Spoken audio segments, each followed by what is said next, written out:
Welcome to Art Ed Radio, the podcast for art teachers. This show is produced by the Art of Education University, and I'm your host, Tim Bogatz.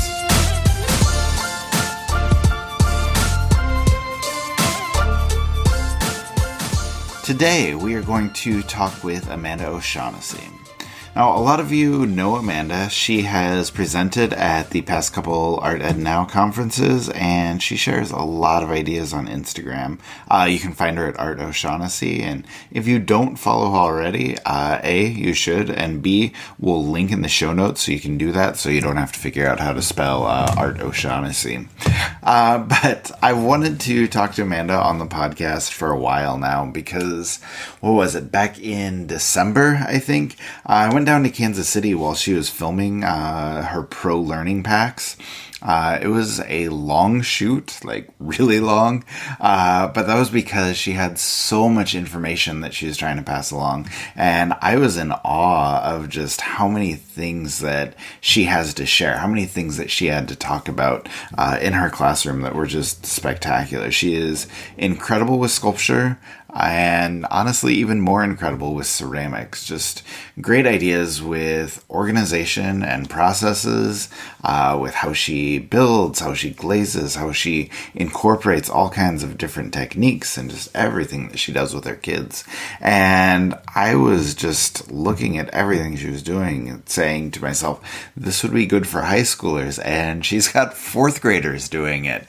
And it's just impressive that she can take those advanced techniques and distill them down in ways that are simple enough to teach elementary school kids. So anyway, it's just really impressive stuff. I wanted to have her share some of her ideas. So I'm really excited that she is on the podcast today. I want to talk to her about what she does with ceramics in her classroom, where she gets all of her ideas, what she has coming that's new, and, honestly, whatever else happens to come up. So let's go ahead and start the conversation.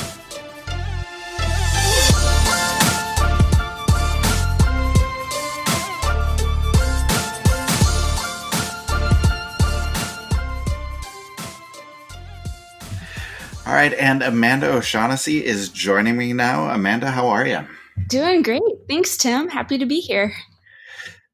Good. And thank you for giving me some time. I appreciate it. I know you're going back to school really soon. So thanks for giving me some time to chat. Now, I want to talk a little bit in general, I guess, just kind of get started with the things that you do with ceramics. I've just been so impressed with everything that I see from you as far as ceramics. You have some really advanced work that you're doing, especially with elementary kids.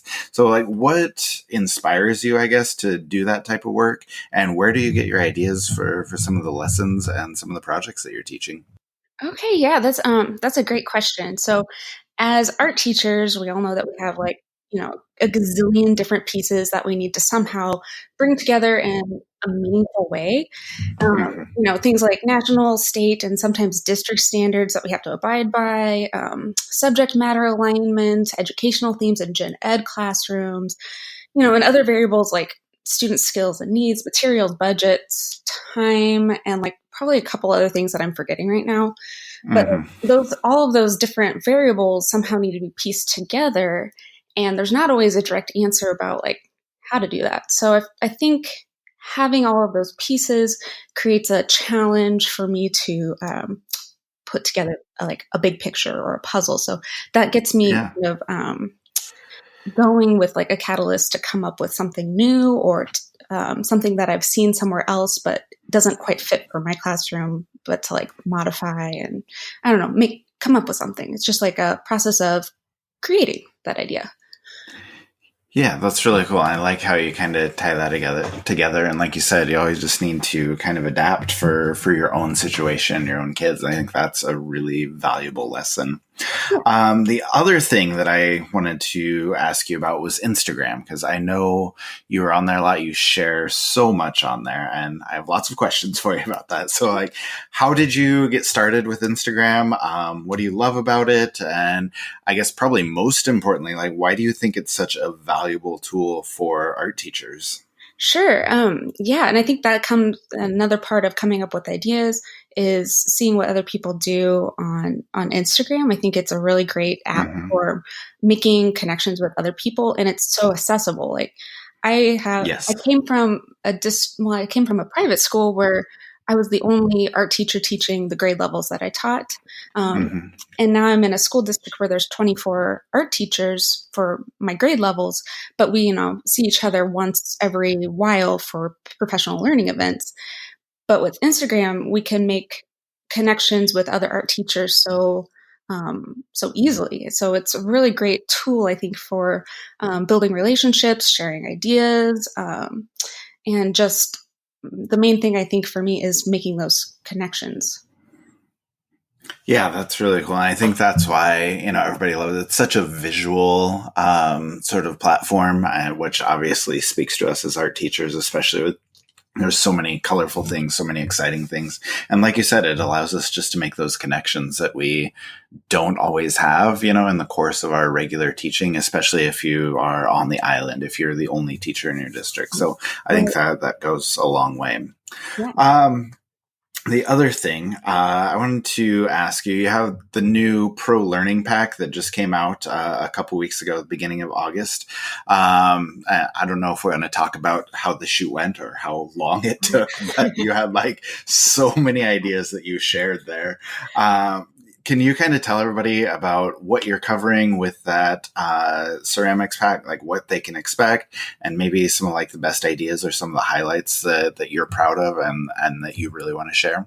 Yeah. So, as you said, the ceramics pack is packed full of information. Like, you were there and you got to see my countertops filled with boxes of stuff that I'd prepped, and you were there for the entire, what was it, like 13 hours of shooting? Oh, 13, 14 hours. It took forever, but Yeah, it it was a was, it long was just day. amazing. Like, sorry to interrupt, but like there was just so much there. It was incredible for me to kind of sit back and watch and just see you come with idea after idea after idea. And every single one, like, even though I kind of knew what was coming, I was just like, wow, this is really good. Yeah. Wow, this is really good. And just time after time, like it was worth doing that really long shoot for it. Yeah, thanks. Yeah, I mean, there was a lot that we put in there. Like we had tips on organization, storage, talked about some texture tools and how to make them on your own with like scrap clay that you might have from a project that you do with your kids, and how there's always a little bit of scrap. Yep. Um, Talked about techniques like Mishima inlays and Sgraffito, and trying out waxes, resist transfers, and even screen printing on Bisqueware. So there was a lot in there that you might, like, teachers might be familiar with already or just want to refresh on, or I don't know. I feel like there's just a ton in there, and anybody who watches it can get something.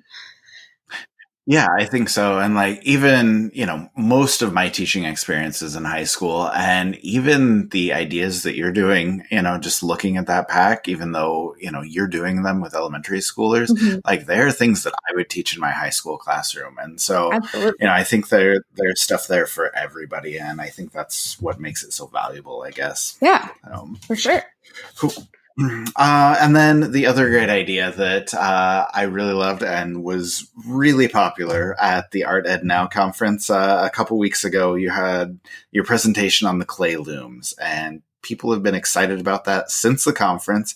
And even if they didn't see your presentation or didn't go to the conference, they've seen it on your Instagram feed. And I know it's been super popular. You've been answering a ton of questions about that. So can you kind of describe the Clay Loom project, where the inspiration comes from, and I guess how your kids are doing or what your kids are creating with that? Yeah, absolutely. So the project is kind of a mashup spin on the clay loom. It stemmed from a flop on a radial clay loom that I tried a couple years ago, and another successful paper plate semicircle loom project that I had done with my second graders this past school year.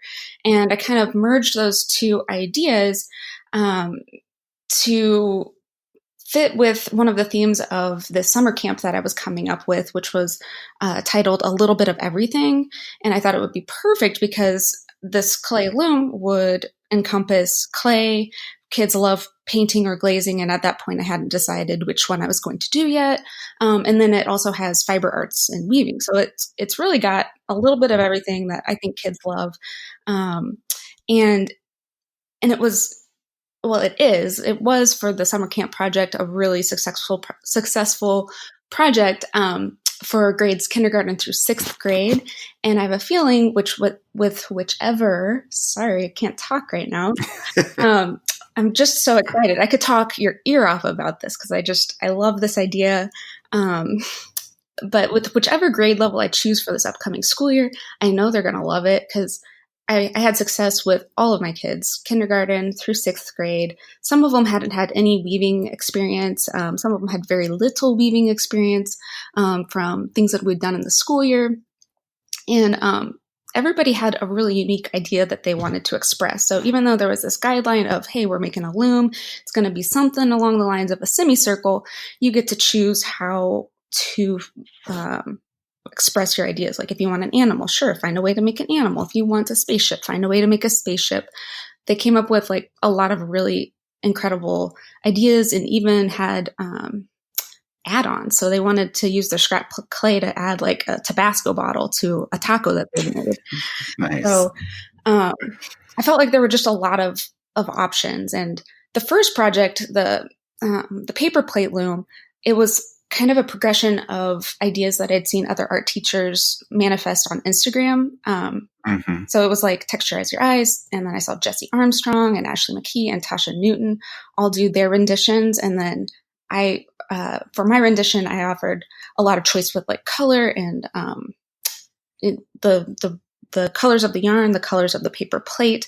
And I wanted to continue. They really liked that choice. So I really wanted to embed choice with this project. So I feel like that's a really big theme with the clay looms. Yeah, I think that's really good because, a lot of teachers just think that, choice of color is like enough to really let kids' voice come through. And I don't know that it is. And so when you're allowing them to do more with the subject matter, come up with the creative ideas, you just put a couple constraints on them and then let them go. Like you said, there's just this plethora of creativity and ideas that come out from them. Mm-hmm. And I think that's a really amazing thing. And so it's been fun to kind of track the progress on that and kind of see everything that your kids have been doing. Yeah, so it's been fun. Now, go ahead. I think I have one more thing I can add on that. Yeah. So part of the connection to the old loom, the one that I tried a couple years ago, the radial ceramic loom, we had a lot of problems with that one. So I decided I wasn't going to do it again until something changed. And I think the biggest thing that I struggled with my kids was the holes, and we provided holes for the warp strings to go through. And some kids used too small of a straw because I had like two straw selections. One was just for decoration, one was for the holes, and it was clearly labeled use this for the holes. They didn't. Of course. So like the problem was like they used the wrong straw, and then some of them used glaze too liberally when they were glazing it. So like the holes weren't working. So for this one, going around that part, we just put notches, or they could make the design, the contour of their design have like zigzag lines or something for the warp string to hold. And then they just wrap. And it was pretty straightforward, just always going back to the center. And that made so much more sense to my kids than what I was trying to do with the other thing. So I thought that was a problem-solving success. Nice. Yeah.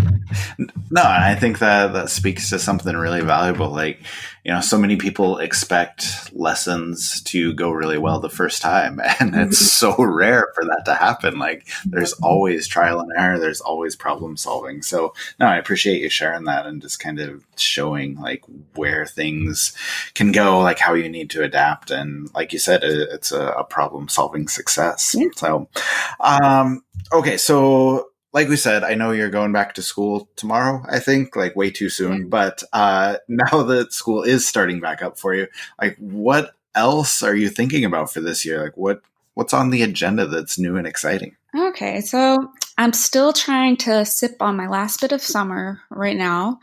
But starting tomorrow, And you're stuck talking to me, and I feel bad, I but know. it's okay. No, it's fine. I'm in the air conditioning. It's great. And I love talking to you. I feel like I'm talking to a celebrity. Oh God. So it's true. But as of tomorrow, I mean, we're going back to professional development meetings galore. But I think I've tried to really keep things very compartmentalized. So tomorrow is when I'm actually going to start planning out my projects, ideas, mapping out the whole year, and getting together all of my themes and stuff. So I've really tried to make that my boundary to start when school starts or when teachers go back, actually. And then also, I just wanted to say, like, I appreciate the fact that, you are setting those boundaries and, like, keeping school at school until, you're actually there. I think that's something that not enough teachers do. But I do want to, I guess, close with advice for people who are listening. If there's somebody out there who wants to try something more with clay, try out a new idea, or just even like get into ceramics for the first time, like, what would you say to them? Like, what would be your words of advice? I think my advice would be to pursue learning things that you don't already know how to do, or things that you maybe have a good basis for but would like to learn more about. And even if there's not something that's, offered to you, to just go pursue that. So I think I mentioned this in my pro pack that I was not formally trained in ceramics.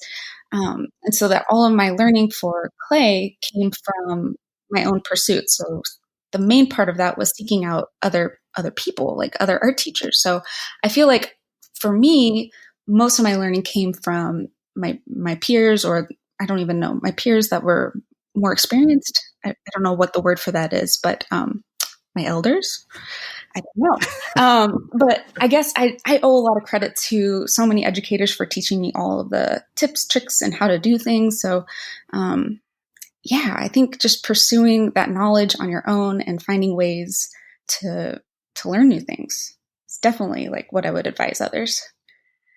Yeah, that's really, really cool. And I think that, I don't know, hopefully that comforts people a little bit to know that, even if you're not formally trained in ceramics, you can still do some amazing things. It's just a matter of, finding what you're passionate about, finding what you're excited about, and figuring out how to translate that into your classroom. So cool. All right. Well, we will wrap it up there. Amanda, thank you so much for joining me, and good luck as you start school tomorrow. All right. Thanks so much, Tim.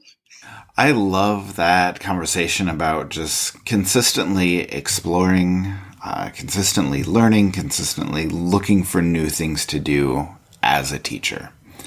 Just really good stuff. And, I was going to say, like, that's the hallmark of a good teacher, but I don't want to go that far. Like, you can be an amazing teacher without constantly trying out new things, constantly searching for the newest thing to bring to your kids. So I'll say this. I think Amanda's approach aligns with, my philosophy, what I think we should be doing as teachers, constantly, reflecting on what we do, constantly looking for new things, trying out what's working, what's not. So, I think she and I are aligned with a lot of stuff, and I really admire Amanda a lot for taking that approach and doing all of those great things with her kids. So anyway, to wrap this up, I need to tell you to make sure that you check out Amanda's Pro Learning Pack. It just came out like 3 weeks ago, beginning of August. It's called Innovative Clay Methods. It's in the Pro Library now. Like I said, if you are not a member yet, it's time to get there. And let me tell you this, okay? And this is where you need to listen closely because not everybody's catching this. Okay, your district can pay for your pro membership. Teachers always think there's no budget, there's no money for us to do anything. But honestly, like, your district can access funds to pay for your professional development. And it can be a little bit of a process. It can take some work, but they can do it. And in all honesty, like, we have over 200 districts, I think, that are providing pro to their art teachers because they want their visual arts team to have access to that. We have over 1,000 videos. We have over 1,000 resources. And for you, that means unlimited PD, all these new strategies, all these new resources that can go into your classroom right away. So go visit this site. Okay, it's theartofeducation.edu, you know that part, /pro-in-your-school. Okay, pro in your school. So again, theartofeducation.edu/pro-in-your-school.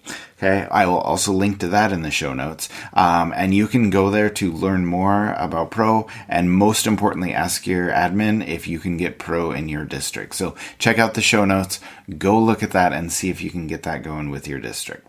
All right, thank you to Amanda. Thank you for listening. Good luck to Amanda and everybody else who is starting their school year this week. I hope you enjoy it, and I hope you can take some new ideas.